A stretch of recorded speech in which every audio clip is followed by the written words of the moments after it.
खेसारी लाल यादव का चुनमुनिया वाला गाना जब यूट्यूब चैनल पर आता है बदनाम फ़िल्म से जब से ही आता है, मानो कि इस गाने की बदनामी पूरे ज़ोर-तोर से होने लगती है।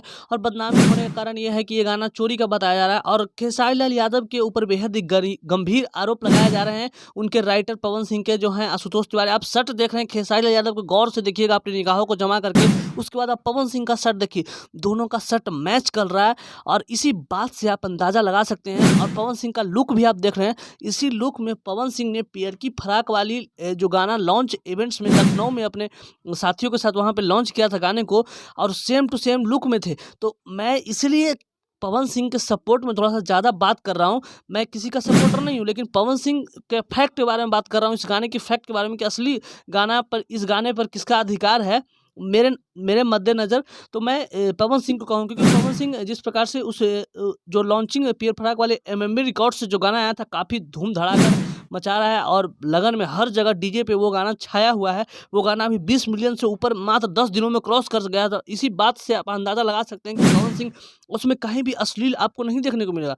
और इसी के बाद लगातार बहुत बड़े-बड़े गाने दिए हैं, सुपरहिट गाने पवन सिंह ने, और उनके साथ देने वाले राइटर कहे जाने वाले आशुतोष तिवारी जी, और उनके साथ म्यूजिक डायरेक्टर कहे जाने वाले प्रियांशु सिंह, तीनों की जोड़ी बहुत ही ज़्यादा अभी चर्चा का विषय बनी हुई है। तो मैं इसीलिए कह रहा हूँ कि पवन सिंह का जो ये गाना है फाटल फराक वाली, ये गाना कहीं न कहीं पवन सिंह पहले ही गा चुके हैं। आप लुक्स के माध्यम से देख रहे हैं कि वो लुक्स जहाँ पे पियर की फ्राक वाली इवेंट्स हुआ था और उसी दिन इस गाने को शूट किया गया है। मैं आपको एकदम खास जानकारी बता दूँ, और ये आशुतोष तिवारी का कहना है कि इस गाने को हम लोग को 6 मई को रिलीज़ करना था, लेकिन हमको जल्दीबाजी में जब खेसारी लाल यादव की तरफ से टीज़र छोड़ दिया गया, तो हम लोगों को जल्दीबाजी में अपने काम को करना पड़ा और इस गाने को भैया ने रात में रिकॉर्ड किया। आप समझ सकते हैं, ये गाना रिकॉर्ड भी नहीं हुआ था, फिर भी वायरल हो जाता है गाना। तो यही हमारी भोजपुरी की कितनी बड़ी दुर्भाग्यपूर्ण वाली बात है कि कोई एक इतना घटिया काम करता है, टीम किसी का टीम का हो,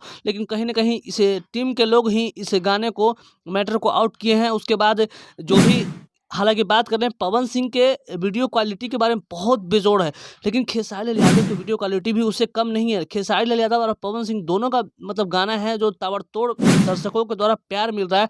देखने वाली बात ये होगी कि किसका गाना डीजे पे ज़्यादा बज पाता है लगन में, वही सबसे ज़्यादा सुपर हिट गायक माना जाएगा। और हम बात करने वाले हैं अभी कि दोनों का गाना है जो अभी 2-2 मिलियन क्रॉस कर चुका है। इससे बड़ी बात क्या हो सकती है? जो चोरी का गाना लगाया जा रहा है आरोप कि खेसारी लाल यादव के राइटर द्वारा चोरी कर लिया गया है, पवन सिंह के राइटर का ये कहना है, और ये बिल्कुल बात अब कुछ-कुछ सही भी निकल कर आ रही है।